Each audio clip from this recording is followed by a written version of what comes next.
Le temps. Inexorablement, le temps avance. On le sait tous, il n'y a pas de temps à perdre, autant dans nos vies tout entières que dans chacune de nos journées. Tout est minuté. On se lève le matin pour déjeuner, pressés que nous sommes d'aller étudier pour pouvoir avoir un emploi et ainsi gagner de l'argent pour assurer notre subsistance. Une fois sur le marché du travail, tout au long de notre vie, le temps est compté. Nous devons nous assurer d'accumuler assez d'argent avant que l'heure de notre retraite ne soit sonnée. Mais que feriez-vous si l'accès à l'éducation était un problème car vous êtes différent? Si, après vous être âprement battu pour enfin avoir une éducation, l'accès au travail vous était refusé car vous êtes considéré comme anormal? Si vous êtes venu au monde avec un esprit qui fonctionne différemment, alors vous pouvez vous attendre au pire de la machine étatique, car vous n'êtes ni malade, ni blessé, ni handicapé aux yeux des fonctionnaires. Vous vous retrouverez rapidement dans des situations où vous avez désespérément besoin d'assistance, mais personne ne vous l'offrira, car votre esprit est aussi capable de résoudre des problèmes qui échappent à la quasi-totalité des gens. Comment alors, selon ces fonctionnaires, pourriez-vous avoir besoin d'aide? Si rien n'est fait, avec le temps, vous cumulerez un véritable catalogue de préjudices dont personne dans la société ne voudra tenir compte. Votre vie sera complètement paralysée alors que vous voyez tout le reste de la société avancer et vous passerez pour un illuminé lorsque vous tenterez d'expliquer l'impasse dans laquelle votre vie se trouve. Le temps n'est définitivement pas de votre côté, car plus il avance, plus vous réalisez que, contrairement au reste de la société, vous faites du surplace. C'est la dure réalité pour la vaste majorité des personnes autistes ou Asperger adultes. La réaction naturelle de la plupart des autistes qui ont vécu un lot d'injustices graves est de chercher à raconter ce qui leur est arrivé, car ils assument que les gens en général comprendront la nature des injustices subies, et ce n'est généralement pas le cas. Ainsi, raconter ce qui est arrivé à des autistes n'a de pertinence que si l'on explicite ce qui se cache derrière. Le but de ce documentaire est de montrer à quel point le gouvernement, censé aider les personnes vulnérables, ne tient pas compte des difficultés des autistes. Pire, dans bien des cas, les conséquences de l'absence d'aide sont utilisées pour perpétuer des injustices très graves. Ainsi, des milliers de personnes qui ne demandent rien d'autre que de faire une contribution positive à la société sont condamnées à la dépendance économique, parfois criminalisées, internées en psychiatrie, voire même poussées au suicide.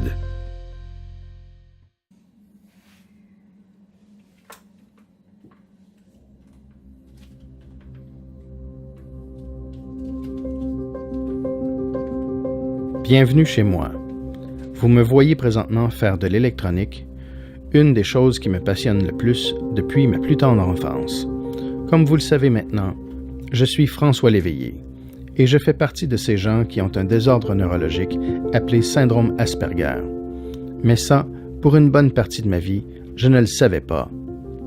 Vers l'âge de 30 ans, j'ai pris conscience qu'il se passait des choses très étranges dans ma vie, des choses pas positives du tout. J'ai voulu comprendre ce qui se passait et améliorer mon sort. Au cours de mes démarches, j'allais recevoir d'une de mes cousines une information d'une importance capitale. Elle est médecin et elle soupçonnait que j'étais atteint du syndrome Asperger, une condition dont je n'avais strictement jamais entendu parler auparavant. Puisque je ne suis pas un psychiatre et que j'ai même pris plusieurs années avant de bien comprendre ce qu'est mon handicap, pourquoi ne pas laisser quelqu'un de plus qualifié vous expliquer de quoi il s'agit? Alors, qu'est-ce que l'autisme et le syndrome d'Asperger? D'abord, l'autisme et le syndrome d'Asperger sont inclus dans ce qu'on appelle un trouble neurodéveloppemental. Mais en fait, c'est une condition que les gens portent parce que c'est un système de connexion à l'intérieur qui est différent chez les personnes comme telles. Et j'ai l'habitude de dire qu'une personne autiste ou Asperger, c'est un être humain qui est programmé pour être social, qui possède une pensée qui est plus statique contrairement au neurotypique, parce que les connexions sont différentes, ce qui implique une cécité sociale qui va s'étendre sur tout un spectre, donc qui ne sera pas égale d'un autiste à l'autre, et qui va avoir un impact sur le fonctionnement de la personne. Bref, quand tu as un autisme qui est un peu plus structuré, qui est un peu plus, qui a une structure qui est plus importante, son impact au niveau social va être beaucoup plus important que chez quelqu'un qui est beaucoup plus fonctionnel. Exemple, tu peux avoir des autistes qui sont, des adultes autistes qui sont, les gens ils disent très atteints. Ça fait que quand tu as des autistes adultes qui sont un peu plus, qui ont une structure plus importante, ils peuvent ne pas repérer la voix humaine. Alors que chez des personnes Asperger, c'est plus les émotions secondaires qui sont pas repérées. Fait que on voit que l'ascenseur s'est pas arrêté au même endroit à ce moment-là au niveau du statisme. Donc, c'est très peu connu. Les gens disent souvent c'est une maladie ou c'est un handicap, mais quand tu le vois comme une condition, et c'est Simon Baron-Cohen qui a proposé le terme de condition, et je suis absolument d'accord, parce que tu as une condition qui est plus ou moins handicapante pour les personnes, tout dépendant du degré de la structure autistique. C'est ce que ça fait au bout du compte. Et c'est très peu connu. Est-ce que vous avez bien compris? Moi, je dois l'avouer, pas vraiment. Brigitte a insisté pour que je laisse cette description qui semble plus s'adresser à des professionnels. Je lui ai tout de même demandé une description plus concrète et plus compréhensible pour le commun des mortels. Alors, ce que ça veut dire quand les connexions sont connectées différemment, ça veut dire que notre cerveau à nous, contrairement aux neurotypiques, aux non-autistes qui fonctionnent avec une boîte de vitesse automatique, notre cerveau à nous, il fonctionne comme une boîte de vitesse manuelle. L'information entre une à la fois, de manière consciente et avec une gymnastique qu'on appelle cognitive. Ça veut dire quoi?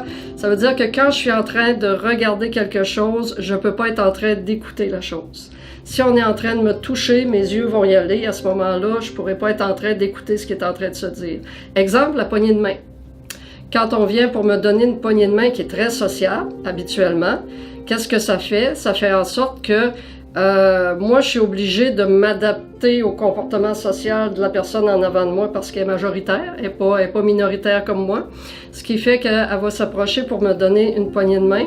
Et moi, ce que j'ai appris comme truc, c'est d'être capable de descendre mes yeux à la main pour arriver à calculer, à mesurer quand est-ce le contact se fait.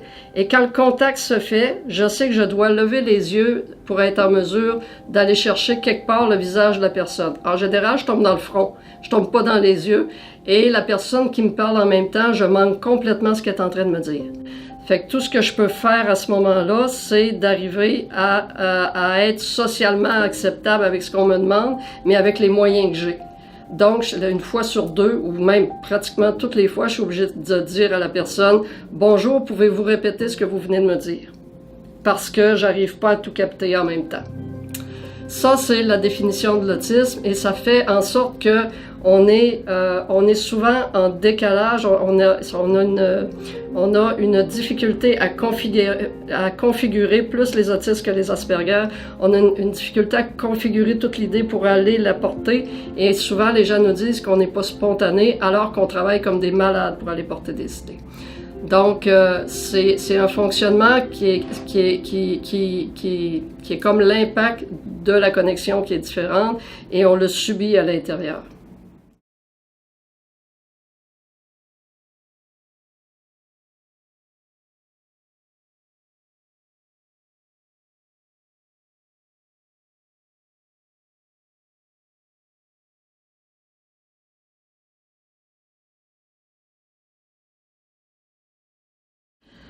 Quelles sont les limitations et vulnérabilités des personnes autistes ou Asperger? D'abord et avant tout, l'autisme lui-même fait en sorte que on capte tout ce qui est concret, on capte pas les indices sociaux qui sont subtils. Donc, en partant, on manque une partie de la vie sociale, en partant. Et je pense que le plus gros impact qu'il y a sur les personnes, la plus grande vulnérabilité, c'est les mythes autour de l'autisme. Les mythes autour de l'autisme qui font en sorte que les gens pensent que les autistes, c'est des gens qui n'ont pas d'émotions, des gens qui sont toujours en colère, des trucs qui relèvent des années 40, des années 50, et qui font en fait beaucoup plus de tort à la personne autiste que l'autisme même. parce que ça amène la personne autiste à subir autour des trucs qu'elle comprend pas. Un autiste, c'est d'abord quelqu'un qui ne sait pas au niveau social. On peut pas les inventer, les indices sociaux, on sait même pas qu'ils existent au départ. Donc, il y a un travail à faire. Il y a un travail de bilinguisme à faire au niveau social quand on est autiste. Et si on avait de l'aide pour le faire, on éviterait beaucoup de catastrophes. Fait qu'en partant, la limite première de l'autisme, c'est l'ignorance, c'est la méconnaissance. Sur c'est quoi avoir une cécité sociale à différents niveaux. Et le fait que la personne autiste est pas en mesure d'alerter parce qu'elle est pas au courant qu'il y a ce truc-là, ça fait en sorte que tu te fais plus souvent gueuler, tu es obligé de t'excuser les 3/4 du temps, plutôt que d'être en mesure de dire, écoute, il y a quelque chose qui marche pas, puis je sais pas c'est quoi. Fait que c'est selon moi une des principales limitations des adultes autistes dans notre société présentement. C'est cette espèce d'incompréhension-là. Moi, ça m'a fait découvrir que les neurotypiques sont pas si habiles que ça au niveau social, finalement, entre autres. Ça m'a fait découvrir que le fait d'enseigner au niveau social à plusieurs autistes, le fait de débloquer des situations, ça m'a fait découvrir aussi qu'il y a plusieurs neurotypiques qui en profitent pour apprendre en même temps. Là. Ça fait que c'est pas nécessairement une limitation unique à l'autisme. Elle est simplement plus forte chez l'autiste que chez le neurotypique.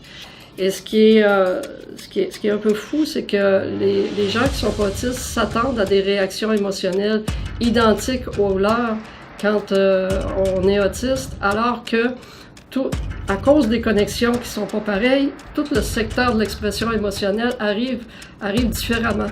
Alors c'est évident qu'ils peuvent pas nous lire. On parle un autre langage émotionnel. Ils peuvent pas nous lire et c'est panique à bord. Alors là, ils vont avec ce qu'ils connaissent habituellement.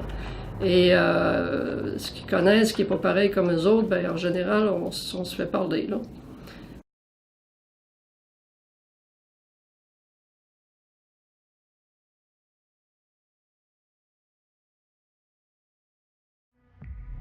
Si, comme l'expliquait Brigitte, une personne autiste ou Asperger perçoit sa réalité un détail à la fois, alors bien des choses simples comme se faire à manger, prendre soin de son hygiène, se vêtir, aller à la toilette ou faire son épicerie deviennent des ouvrages qui doivent être divisés en une série de petites étapes pour pouvoir être accomplis.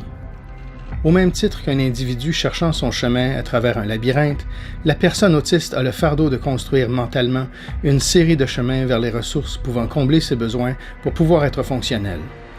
Chaque chemin étant constitué d'un grand nombre de toutes petites étapes, exactement comme les logiciels informatiques. Lorsque de grands changements surviennent dans l'environnement des autistes, ils peuvent alors devenir partiellement ou complètement non fonctionnels. Cela de par cette difficulté à reconstruire la liste des opérations à effectuer pour parvenir à atteindre ces objectifs, qu'ils soient du domaine des besoins essentiels de base ou pas.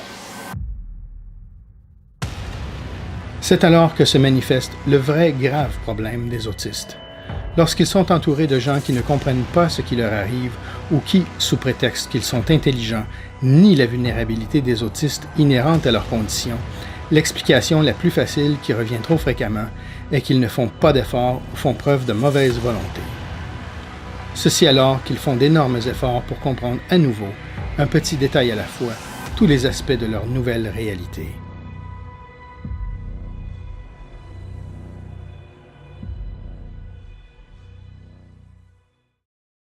Se faire parler, ça, je connais bien. Comme l'expliquait Brigitte, une personne autiste a de la difficulté à comprendre tout ce qui se passe autour d'elle, et de plus, elle a beaucoup plus d'efforts à faire pour assembler ses idées et expliquer ce qu'elle souhaite dire. De par ces limitations spécifiques à notre condition, il nous est considérablement plus difficile d'expliquer ce qui est arrivé si nous sommes victimes d'une agression ou d'intimidation.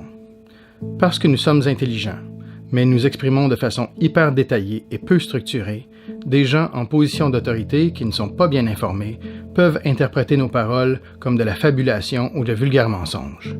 Cela a pour effet de faciliter les abus. Des intimidateurs ayant un bon talent pour les communications orales peuvent même inverser les rôles et dépeindre un autiste dans un état de désarroi complet comme étant l'unique cause du problème. Quand ça arrive un bon nombre de fois, on apprend à ne plus se plaindre des abus. Éventuellement, il arrive à un point où on n'en peut plus et la détresse explose. Ce type de situation est parfaitement illustré dans le long-métrage belge Ben X, sorti en 2007. Entre l'âge de 6 et 9 ans, en plus d'avoir à composer avec une intolérance et une intimidation grandissante de la part de mes camarades de classe et les blâmes de mes professeurs, mon innocence d'enfance cachait un effroyable secret. En plus d'être une personne handicapée ignorante de sa condition et sans service, j'ai aussi connu l'abus. En avril dernier, je suis allé rencontrer Luce et Bernard McNicol, qui ont connu ma mère, Lise Marcellet, au début des années 1970. Lise Léveillé est devenue mon amie. Disons que je l'ai connue vers les 1971, mais on est devenus très amis vers les 1972. Alors qu'elle demeurait à Ottawa, parce que son mari avait eu une position au Patro d'Ottawa. Le père Henri Paquette était un ami très près de nous. Il venait souvent à la maison, venait pour des repas, puis il m'est arrivé une journée, puis il m'a dit « Écoute, Luce, j'ai quelque chose à te demander, puis je ne sais pas comment tu vas pouvoir accepter, mais il faut que tu acceptes. » Alors, je trouvais ça étrange parce que le père Paquette est un homme très, très doux, qui ne demandait jamais rien, puis il était toujours d'accord avec nous. Alors, cette journée-là, il m'a demandé d'aller dire à Lise qu'André ne rentrerait pas pour souper et coucher.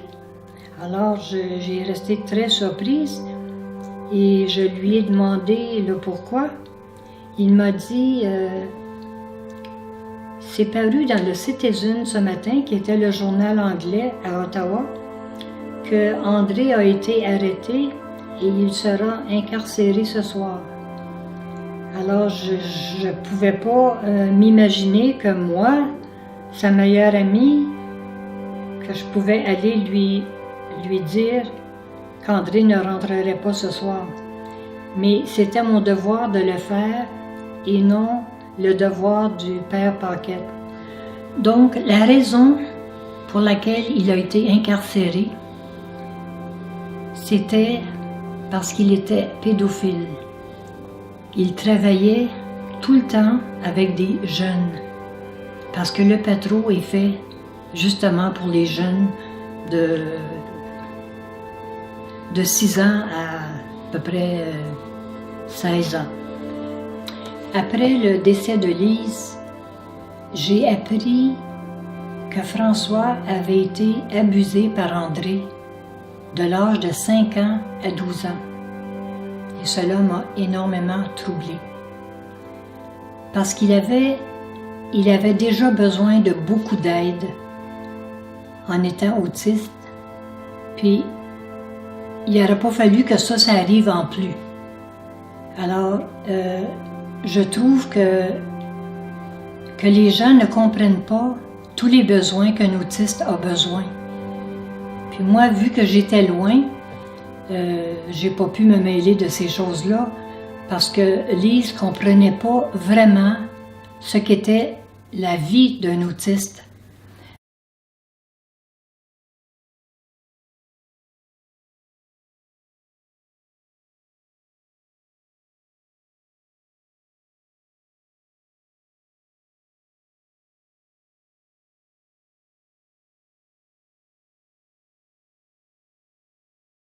J'éprouvais la difficulté à l'école au niveau primaire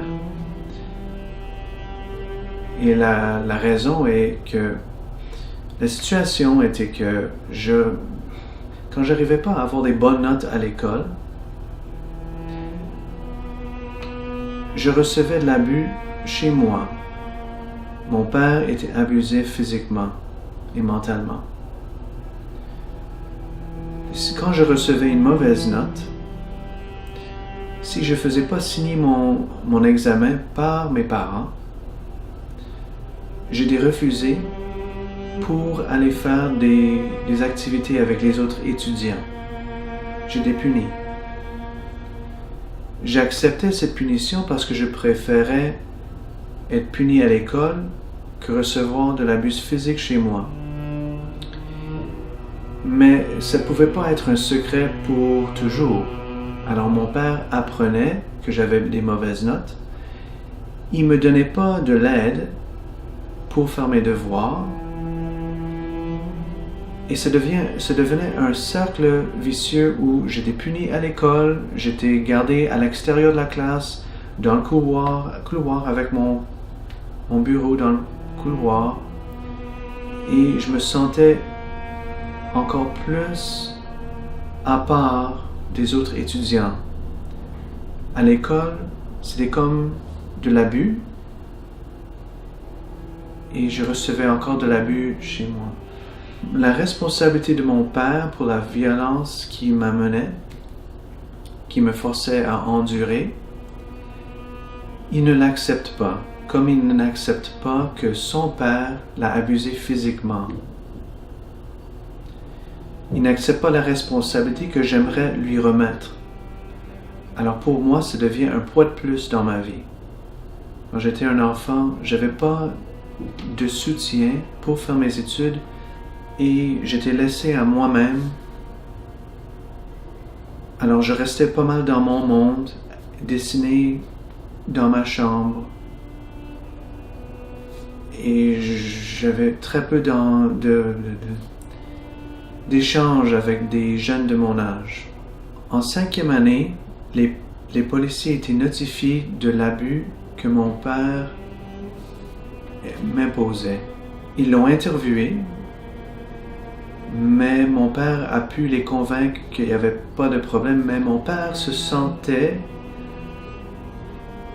jugé par l'administration, par les professeurs à mon école. Alors il a décidé de me transférer à une école anglophone. J'étais au début à une école francophone, il m'a transféré à une école anglophone uniquement.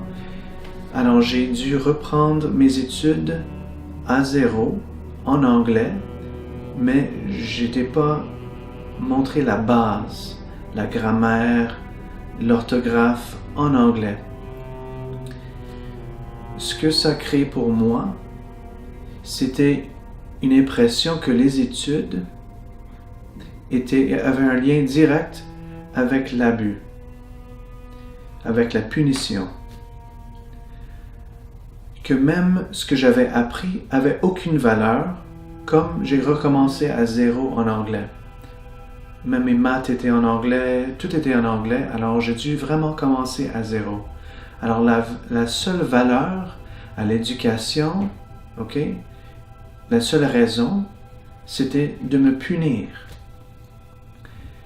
Alors je me suis isolé de plus en plus de tout et j'ai mis toute mon attention à créer mon monde avec le dessin et les fantaisies que j'avais.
Mais si on parle particulièrement des personnes souffrant d'autisme, du spectre de l'autisme, ce sont des personnes qui sont mal connues par la psychiatrie. Jusqu'à tout récemment, l'autisme n'était pas vraiment étudié en psychiatrie, sauf par certains spécialistes.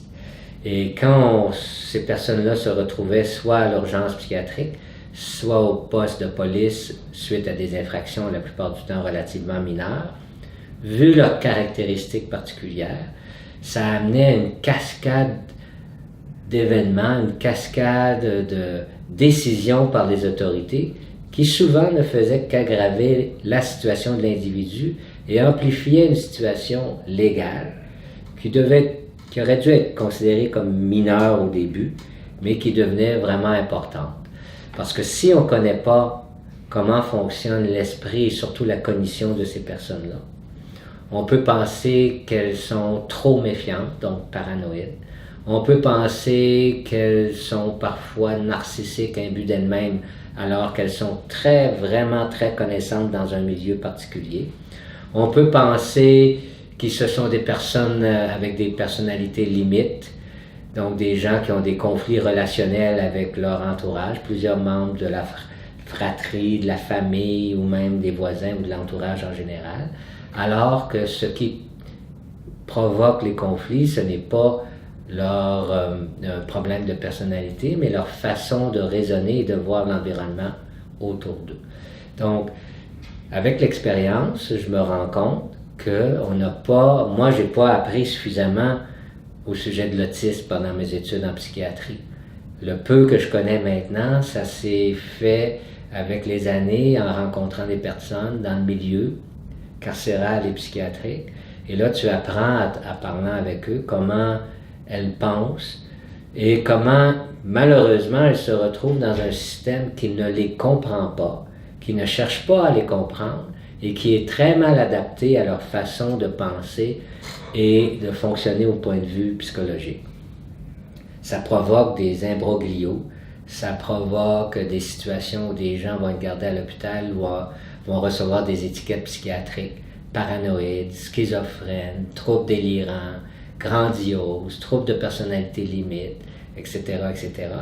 Des étiquettes souvent négatives qui vont perturber, bien sûr, l'individu qui reçoit cette étiquette-là, mais qui ensuite, ça fait en sorte que ces individus-là ne reçoivent pas les soins qu'ils devraient parce qu'on ne les réfère pas à la bonne place. C'est de moins en moins vrai. Je crois qu'aujourd'hui, les étudiants en médecine, en psychiatrie, connaissent mieux ce qu'est l'autisme. Mais c'est un processus, il n'y a rien de parfait encore.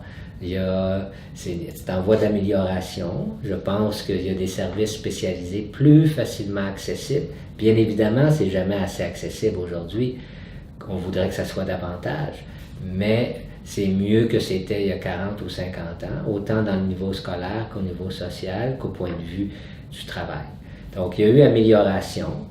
Ces gens-là ont une cognition très particulière, on peut appeler ça une vision dans une paille ou très concentrique, qui ne voit une partie de la réalité à la fois. Et si tu ne sais pas ça, tu vas mal comprendre ce qu'ils veulent te dire. Puis tu vas leur donner des mauvaises intentions souvent, et alors qu'ils n'ont pas de mauvaises intentions, mais ils interprètent la réalité pièce par pièce, alors que nous, on la voit globalement. Et des fois, on va penser qu'ils ont un désir de prendre le contrôle sur l'environnement, un désir injustement d'avoir des bénéfices ou d'avoir des services auxquels il n'y aurait pas droit, mais c'est une façon de voir les choses qu'ils ont, qu'il faut nous connaître, parce que le problème principal, c'est l'ignorance. Je crois que les gens dans le système autant psychiatrique que dans le système carcéral partent pas avec de mauvaises intentions. Je crois que les gens, les professionnels, les gens qui travaillent en prison ou à l'hôpital ont des bonnes intentions en général, mais à cause de l'ignorance, on ne connaît pas suffisamment cette clientèle-là et on va leur donner des étiquettes que ces personnes-là ne devraient pas recevoir. Donc, c'est des personnes qui vont être abusées par le système de façon, on peut dire ça de façon générale, parce que puisqu'on les identifie pas bien, puisqu'on ne les connaît pas bien, on va par exemple dire qu'elles sont malades d'une maladie psychiatrique alors que ce n'est pas le cas, ils vont recevoir des médicaments. À l'école, on va avoir des attentes qui ne sont pas réalistes quant à leur capacité. On va facilement comprendre à l'école qu'une personne handicapée qui ne peut pas marcher ne peut pas aller faire un cours de basketball. Mais on va avoir de la difficulté à comprendre qu'une personne autiste a aussi certaines contraintes dans ses apprentissages et dans sa façon d'apprendre. Et puisqu'on connaît moins ça et puisque c'est moins visible, ils sont plus sujets à être victimes d'abus. Puis, jeunes enfants, ben, les enfants, c'est pas toujours gentil et à ce moment-là, ils sont différents et ils peuvent être victimes d'intimidation. Et à ce moment-là, ce n'est que la pierre qui commence à tourner et qui accumule de plus en plus de poussière et de mousse. L'enfant victime d'intimidation s'isole davantage, développe moins les habiletés sociales et ça ne fait qu'empirer avec le temps. Donc, les personnes qui souffrent d'autisme sont de mieux en mieux connues, la pathologie, le problème est de mieux en mieux connu et reconnu. Il y a de moins en moins de situations d'isolement social. Il y a 100 ans, on isolait ces gens-là, on les mettait à l'asile psychiatrique, c'est plus vrai aujourd'hui, mais par moment, lors de situations de crise, on peut identifier chez ces personnes-là des pathologies psychiatriques, surtout de type paranoïde, et à ce moment-là, on va les traiter comme des gens qui souffrent d'une maladie psychiatrique de type paranoïde, alors que ce n'est pas le cas si on prend le temps d'éclaircir la situation, si on prend le temps avec eux, de comprendre d'où ils viennent, comment ils ont réagi à une situation particulière. Si on leur pose des questions et si on prend le temps de les écouter, on va comprendre comment ces gens-là pensent et qu'est-ce qui les a amenés devant nous. Mais si on se fie seulement à l'apparence extérieure, donc une personne qui est souvent dans un milieu qui va être anxieuse, un peu méfiante dans un milieu inconnu, en situation de crise, si on ne se fie qu'à l'apparence extérieure, on va leur donner une étiquette. Et si on les écoute, on va mieux comprendre leur situation. La plupart des psychiatres, lorsqu'ils ne savent que penser du patient autiste qu'ils ont devant eux, se sentent une obligation de le mettre dans une catégorie quelconque.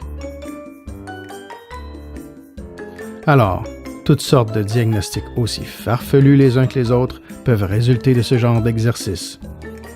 Ils vont surtout assimiler les symptômes observés à de la malveillance ou une volonté d'obtenir des traitements de faveur, mais pas exclusivement.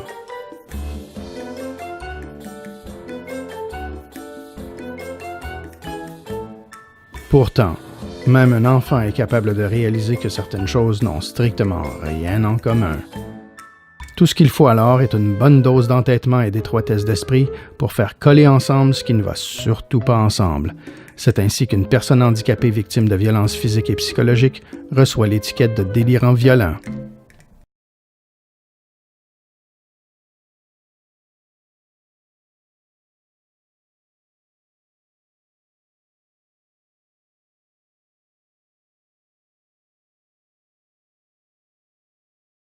Comme l'autisme, c'est pas très connu, c'est en développement au niveau des connaissances.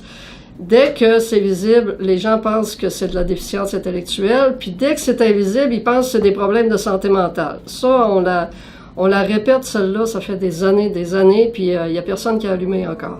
Ça fait que ça fait en sorte que les personnes autistes sont obligées de se débrouiller toutes seules avec l'autisme, et on s'entend que c'est quelque chose qui nécessite un ajustement parfois au niveau social et que tu peux pas faire ça toi-même si tu es aveugle social. Il y a un problème là, de compréhension, il y a un non-sens dans l'histoire. Et ce que ça donne comme résultat, ça donne ma théorie des 4P habituellement, c'est ce que ça fait sur les personnes autistes. On les retrouve soit chez leurs parents parce que même les diplômés n'arrivent pas à garder d'emploi ou garder de lieu où aller parce qu'on les a pas rendus bilingues au niveau social. Les personnes sont soit donc chez leurs parents, soit en psychiatrie, soit en prison, ou encore au paradis. C'est à peu près là qu'on retrouve la majorité des personnes adultes autistes actuellement, parce que il n'y a pas vraiment d'évolution dans les chiffres au niveau de l'autonomie depuis 15 ans à peu près. Il y a très peu je pense qu'il y avait 10% des adultes qui étaient autonomes, puis on n'est pas loin de ce chiffre-là encore aujourd'hui. Donc, il y a un gros problème de réaction, et la réaction provient d'abord du fait que il y a pas de... Les connaissances en autisme ne sont pas diffusées, ne sont pas transmises. Les gens sortent des écoles, ils n'ont pas encore eu plusieurs heures en autisme avec les documents en neurosciences. On est encore avec des éléments, des études ou des connaissances de la fin des années 90 finalement. Ça peut bien mal aller, parce que les dernières découvertes se sont faites à peu près en haut des années 2004 à peu près, quand on a eu les éléments supplémentaires en neurosciences. Donc, il y a plein d'impacts sur les personnes adultes autistes actuellement, d'autant plus qu'il n'y a pas de service pour les personnes adultes, d'autant plus que c'est pas connu, donc on se retrouve avec des situations assez catastrophiques. Merci. Depuis que j'ai reçu mon diagnostic, j'ai été demandé des services à plusieurs organismes communautaires et gouvernementaux. Ces services n'ont pas été adéquats. Je ne comprends vraiment pas mon diagnostic ou comment m'aider. Je comprends pas l'idée ou comment je suis différent des autres. Dans plusieurs cas, des organismes qui me fournissent pas les services qu'ils promettent, gagnent des prix d'excellence. Et ça, je ne comprends pas non plus comment ça se peut. Une professionnelle en particulier a demandé mon intimité, a voulu être mon amie, a voulu coucher avec moi, et quand ça s'est mal tourné pour elle, elle m'a faussement accusé de viol. Depuis qu'elle a fait ça, je ne reçois aucun service et j'ai dû amener un organisme gouvernemental en cour civile pour défendre mes droits.